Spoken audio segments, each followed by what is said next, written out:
Welcome to the Coaches Show. I'm here with head coach and athletic director of Dublin High School, Roger Holmes.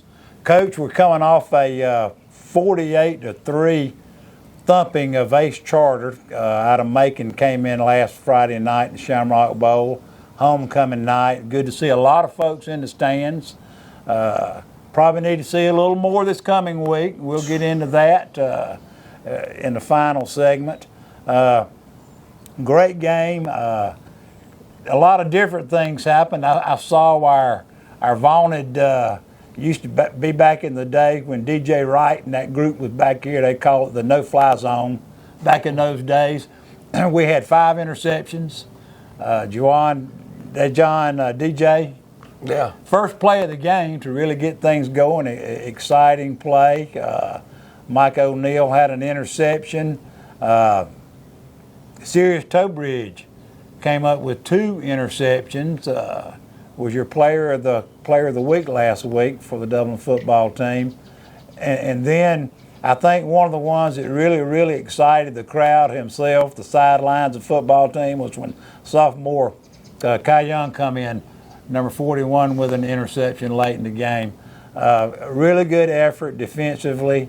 Offensively, again, bats with over 100 yards, I think.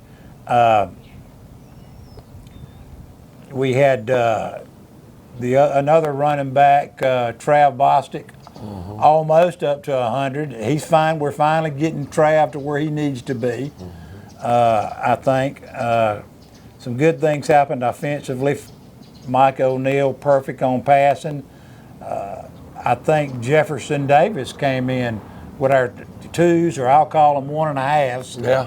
Came in and led a scoring drive and threw a beautiful pass down the sideline to a receiver there. So a lot of good things happened Friday night. What can you take away from this kind of game, and how do you think your players reacted? I think we played very, very well. One of our big things was it's homecoming. We knew that there would be a good crowd. We knew what people in Dublin and Lawrence County had gone through for the last week. A lot of our young men had to go through the tough aftermath of the hurricane coming through, and no power, no hot water, a lot of places, no, transportation, all that stuff that causes disruptions in your normal day-to-day. And obviously, so the big question was how would our kids be able to blank that out for that period of time on the practice field and handle the preparation that they needed to play on Friday night. And can you even get them to practice? And that was, a lot of those things were awful tough. And, our coaches, we have coaches with CDLs, and we were able to drive the bus and pick up kids that needed transportation. The city school system provides that opportunity for our kids. Everywhere doesn't do that, and we're certainly appreciative that the Board of Education allows us to use buses to help transport kids in the summer and for situations like this, so they can get here and have a chance to be the best that they can be. And I think your touchdown club fed the kids. They did twice 2 days. Twice 2 last days week. last week, and had some groups step up and do some things for our players that normally don't get done, but it's a crisis situation. People step up in this community in great ways. They always have, and they always will. They're not going to let you not be able to be successful if you want to be. Right. So that's huge. And I just felt like from an offensive standpoint the other night we were very balanced. We graded out very well, so assignments were good. They did line up in a different defensive look than what they had shown in their other games previously. Our kids were able to handle the change in what they were doing. Thought that was good. Defensively, we knew it was a night that our secondary had to play very, very well, and they did, obviously, as you mentioned, coming up with the 5 interceptions. Couple of small mistakes in the kicking game that you need to eliminate. In games that are close, those things can come back to bite you. But all in all, very successful night. It was good to see. I know there were 2 large groups of people here for homecoming, and that was neat. One of the groups was a 2004 group. Right. So there was their 20-year reunion. So I'd got to coach several of the kids in that group, and it was good to see some of them. Well, it was good to see Representative Matt Hatchett came down and sat with us for a while, and Hatchett said, well, I contribute every year, and I like to see Dublin do well, and I said, well, we appreciate everything you do for us, Representative. I said, but he said, I hadn't used my tickets, but this year is homecoming. That's why I'm here, and I want to come down. And he brought a big crowd with him down, to make sure Dublin was okay. Going through, the hurricane and what had gone on. So, it was good to see a lot of folks in town. Yes, sir. Come and going back defensively. We were talking in the touchdown club meeting last night. Somebody asked, was 5 interceptions a record for Dublin High School? And I think you made a comment, or somebody did, that one of our better players from the Dublin High ever came through Dublin High School, Richard Smith. They had 5 interceptions himself one night in the game. And he said last night on social media, I saw a comment, he said, ask Dodge County. So I guess it was against Dodge. Yeah, I didn't remember that. We just remembered that had happened. Now, that might still be a record for the most interceptions for a team, was 5, but in that game in particular, all those went to Bullitt and Richard Smith. So, he's a good football player. Wished we had a couple of Bullets running around right now. Right, yeah. Well, Coach, I think it'll be a good time to take a break, have a word from our sponsors, and we'll be back with some more Dublin football.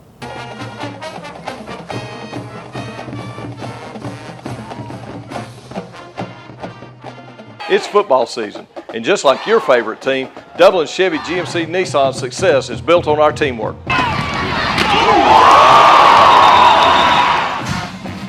Ms. Johnson, I have got you scheduled for service at Dublin Chevrolet. Hey Dave, I think I found the problem. I might not have been a great ball player back in the day, but one thing about it, Don sells cars pretty good here at Dublin Chevy GMC Nissan. Optum Health System's commitment to you has not changed. Unmatched safety and compassionate care. If you've delayed your care, we want to reassure you we're prepared for you. Optum's commitment to safe, high-quality care is stronger than ever. It is almost hunting season, and that means it's time for you to already be shopping with Roach Farm and Garden. Everything you need for your feed plots, everything you need for your deer stands, everything you need, period, for the fall, you can get at Roach Farm and Garden. Salt licks, camo, trail cams, everything you need. Go check them out at Roach Farm and Garden at the River Bridge. Support your friends at Roach Farm and Garden as they support the Dublin Fighting Irish and our local community. Go Irish, and go to Roach Farm and Garden. When you're part of a team, your loyalty is to each other, working together for the customer. Customer satisfaction is not a sometime thing, it's an all-time thing. Turn it up, let's go, yes, sir. You don't service vehicles right once in a while, you service them right all the time. So let's get out there and get these customers rolling. We love helping our customers as much as we love football. So let us be your team, Bubba's Tire Center. Woo! And we're back. Coach, let's go ahead and run through some highlights here with Ace Charter. Yeah, opening play of the game. You know, we'd told our guys before we left the locker room that I would be certainly on the lookout for some type of trickery or deep shot or whatever to start the game. And here these guys come out with their motion. They start out with a reverse flea flicker back, and there's your safety sitting right where he's supposed to be. DJ Woodard. So the opening play of the game, we're where we need to be. And high pointer, a tall receiver. And give us football back right here in midfield. So I think this is our second offensive play of the game. Mike O'Neill running a midline option and ducking it up inside and picking up good yardage and kind of getting us off and going. And you see Willie Batts over here at the wing back position getting a nice downfield block right here. And Pancake. Finishing it off, and now we come back and we run a little power sweep right here, and this is Trav Bostic. Makes a guy miss, makes a second miss, and then he hits the Jets and gets in the end zone for us. So nice touchdown run right off the bat. And our fullbacks blocked better the other night too. I thought we did a really good job with that. Here would be the next offensive series.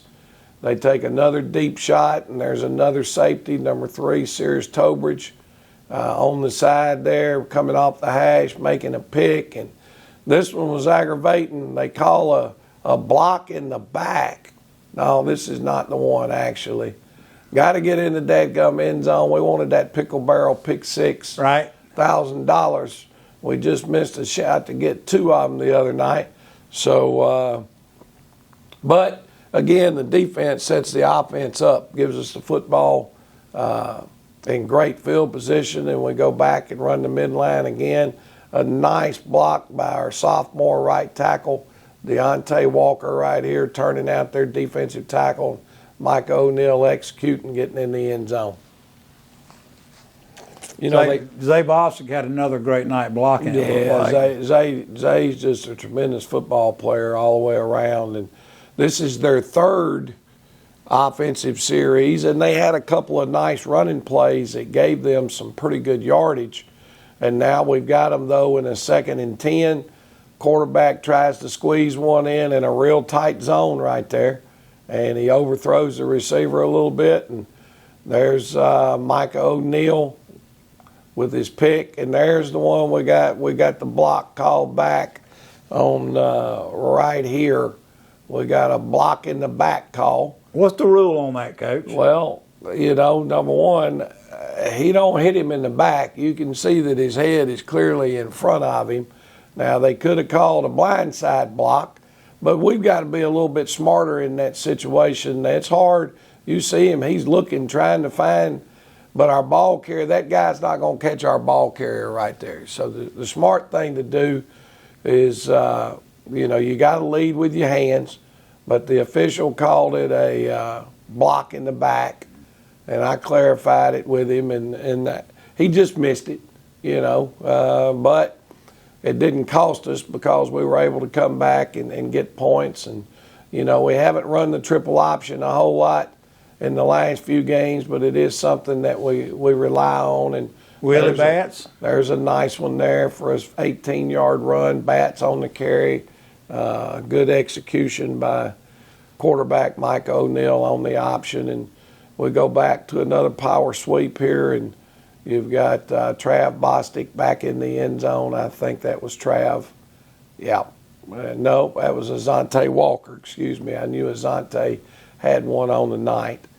So another big play, and kind of getting off to, you know, a great start. I think it was 19-0 maybe at the end of the first quarter, 35-3 at halftime. But here's another sophomore who's getting better, Jalen Daugherty at defensive end, sitting there and having that long reach and that accelerated body to get outside and make the quarterback make a tackle on him on the zone read. We're able to get KD McCray back in and play a little bit, I think. Yeah, he's actually in there right now at guard, right guard. You'll see him pull through the hole and get a block right here that kind of springs the running back. That's Willie Batts on a nice run, a nice carry, picking up 21 yards on that attempt. Now we go back. I think this is Willie Batts putting the ball in the end zone for us right here. Nice cut, and then a good acceleration, and finish the run at the goal line and get points on the board. Untouched.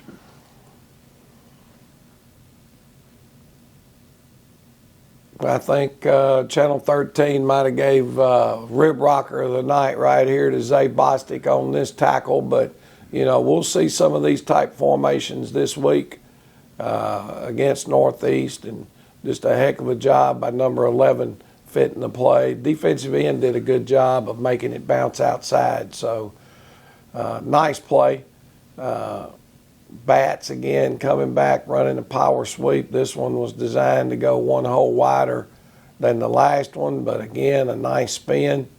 Gets outside, gets tackled on the 1, and we come back and we run a Paul Johnson play, faking the veer up inside and basically just letting the quarterback follow him up in the hole, which is nothing more than just like an ISO play. O'Neill's third touchdown of the night, I believe. I'm not sure. I'm not sure how many he scored, but he had a good night. Here's Zay Bostic playing Mike linebacker now instead of Sam with another tackle for loss.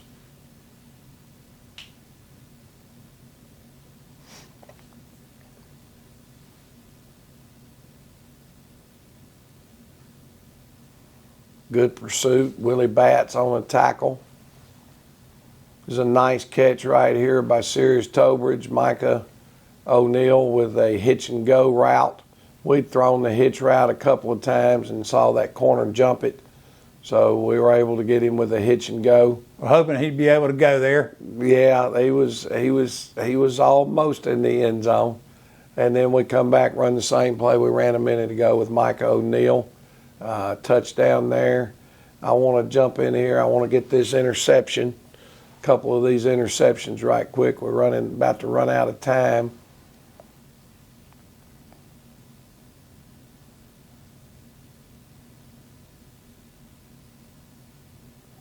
Good job, Willie Batts, getting in the throwing lane on that slant route. He gets a hand on it. And now you've got Sirius Tobridge breaking on the football and giving us another big turnover. Really good concentration there. Let me back up right here. This is Jeff Davis, backup quarterback. He's now officially in the record books with his first completion. We went back and threw the little hitch route. They were giving us a lot of room, but a nice job out of DJ Woodard turning that into a nice play. And this, we didn't want to miss Kai's interception. Absolutely not. So that's Kai over on the half field. He gets the deep ball thrown on his side, and he undercuts it, makes a big pick. So all in all, great night for the Irish. Just need to put together a game like that again with Northeast, which I know we're going to talk about as soon as we come out of this break. Right, Coach. Great highlights. We'll be back with some more Dublin football.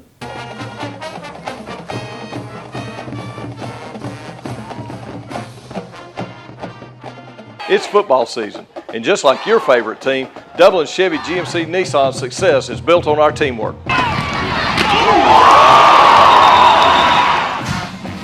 Ms. Johnson, I have got you scheduled for service at Dublin Chevrolet. Hey, Dave, I think I found a problem. I might not have been a great ball player back in the day, but one thing about it, Don sells cars pretty good here at Dublin Chevy GMC Nissan. Optum Health System's commitment to you has not changed. Unmatched safety and compassionate care. If you've delayed your care, we want to reassure you we're prepared for you. Optum's commitment to safe, high-quality care is stronger than ever. It is almost hunting season, and that means it's time for you to already be shopping with Roach Farm and Garden. Everything you need for your feed plots, everything you need for your deer stands, everything you need, period, for the fall, you can get at Roach Farm and Garden. Salt licks, camo, trail cams, everything you need. Go check them out at Roach Farm and Garden at the River Bridge. Support your friends at Roach Farm and Garden as they support the Dublin Fighting Irish and our local community.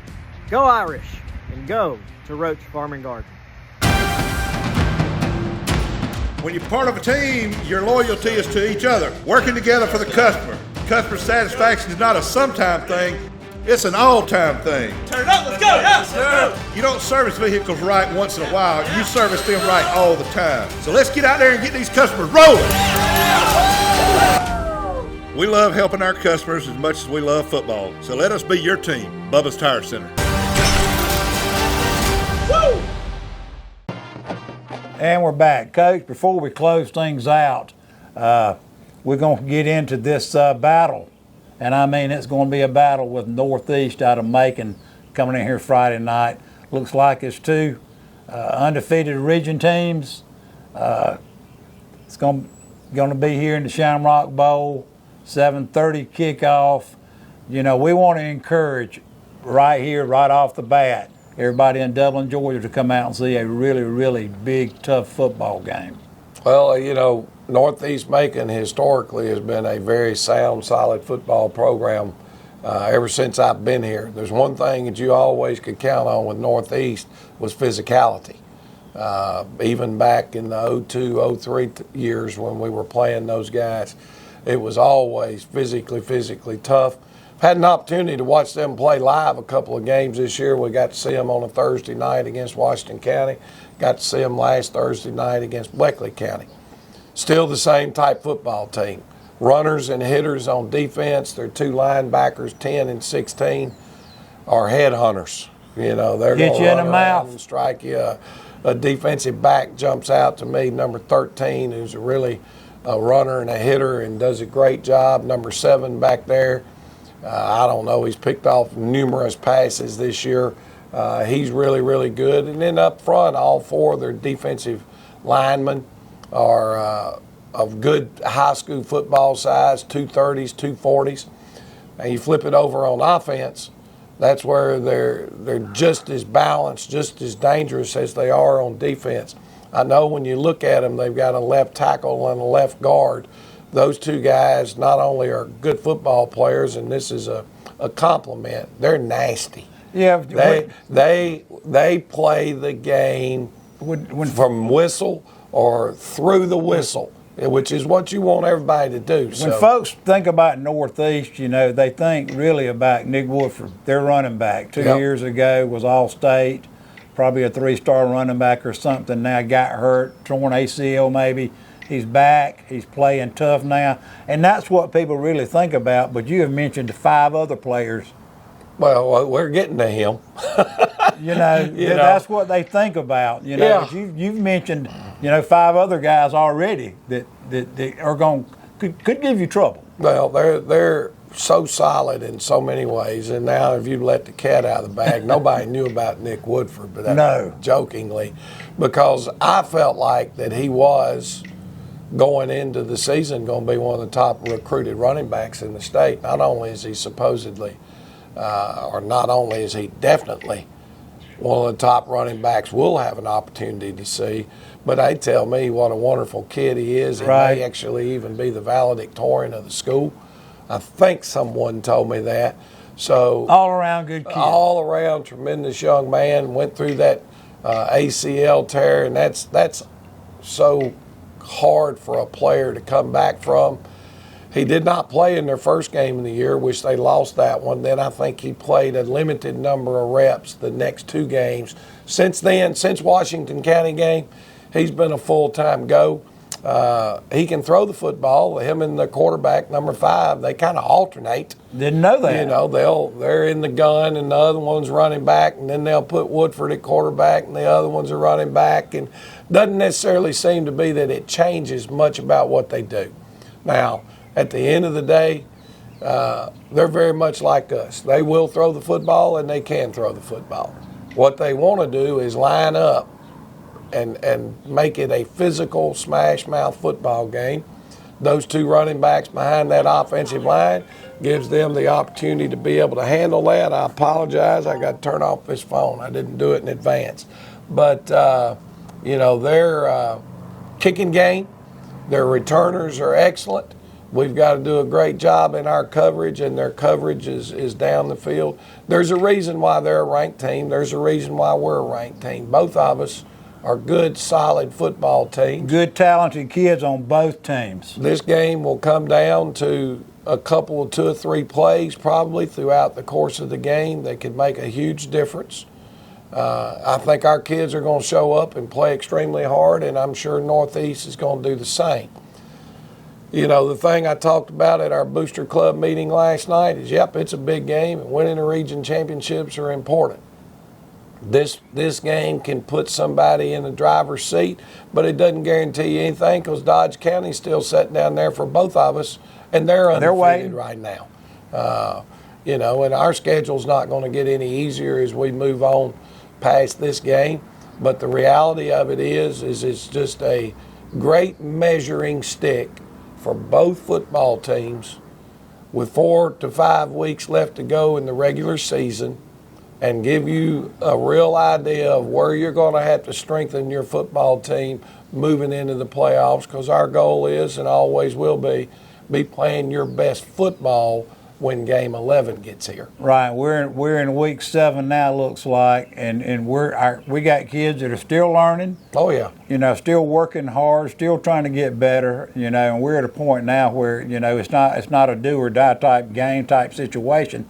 You want to win the game. Region championships are terribly hard to win year in, year out. Anywhere you go, you want to be playing your best football come game 11 at playoff time, and that's kind of what we're preaching. I'm sure you're preaching to the kids, Oh yeah, no doubt. So let's hope that we continue, along those lines, and what we want again is have everybody come out here to the Shamrock Bowl Friday night. Hey, we need a great crowd. I think they'll have a good one from Northeast, and this is going to be supposed to be beautiful football weather. Finally. For the first time maybe this year. So let's get out, be loud, be proud, wear that green and gold, and I think it's going to be the pink out night. Right. In Dublin for breast cancer awareness. So we encourage you to not only wear your green, but represent the pink out for cancer, breast cancer awareness. That's huge. Right. We'll invite everybody again. Please come out to the Shamrock Bowl, watch a great football game. Coach, we'll be back next week. Been a great show again with some Northeast highlights. Thank you, buddy.